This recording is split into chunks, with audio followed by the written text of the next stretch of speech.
In ancient Babylon, a kingdom of power and mystery, lived a man named Daniel. His wisdom was legendary, his faith unwavering, and his character exemplary. But there was something that unsettled many. His loyalty to the God of Israel, an invisible God who always seemed to protect him no matter what he faced. King Darius, ruler of Babylon, had appointed Daniel one of the 3 chief governors of the kingdom because of his great ability. But envy, as always, arose among the other governors and satraps. They could not bear the idea of a foreigner, a Jew, holding such a high position. And their hatred grew day by day until they resolved to destroy Daniel. But there was a problem. They could find not a single fault in his life. Daniel was beyond reproach, so they devised a plan, a cunning one, that involved the law itself. They approached King Darius and with flattering words suggested a divine idea. Let an edict be issued ordering that for 30 days no one pray to or worship any god or man except King Darius. Any transgressor will be thrown into the lion's den. The king, his vanity fueled by these words, approved the edict without a second thought. But Daniel, knowing what was happening, was not intimidated. He could not stop his daily prayer to his God.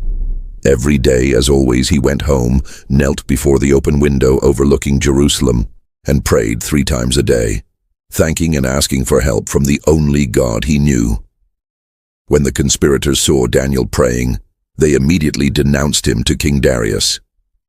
The king's face fell upon hearing the news. He knew Daniel was a faithful and righteous man, but the law was the law. He could not back down. He was a king, but his heart was tormented. He spent the entire day trying to find a way to save Daniel, but there was nothing he could do. Babylonian law was irrevocable.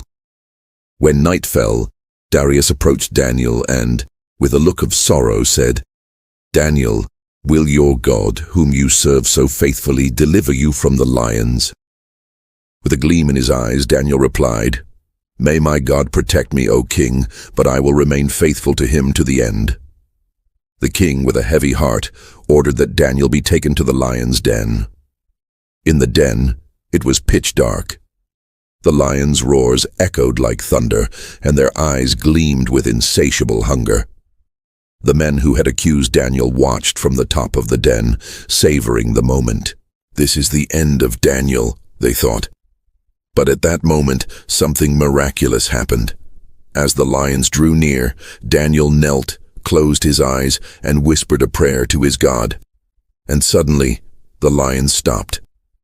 One of them, the largest, approached him, but instead of attacking, lay down beside him as if it recognized him, as if an inexplicable peace had fallen over the den. The other lions also remained calm, watching without aggression. Hours passed, and at dawn, King Darius, heartbroken, went to the den. With a trembling voice he cried out, "Daniel, servant of the living God, has your God been able to deliver you from the lions?" From inside the den, Daniel's voice rang out with confidence, "O king, live forever. My God sent his angel who shut the lions' mouths. They did not harm me, for I am innocent before him, and before you, O king, I have never done wrong."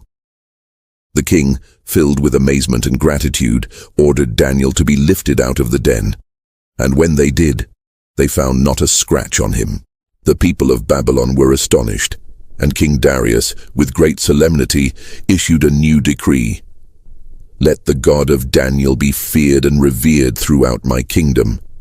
For he is the living God, who endures forever.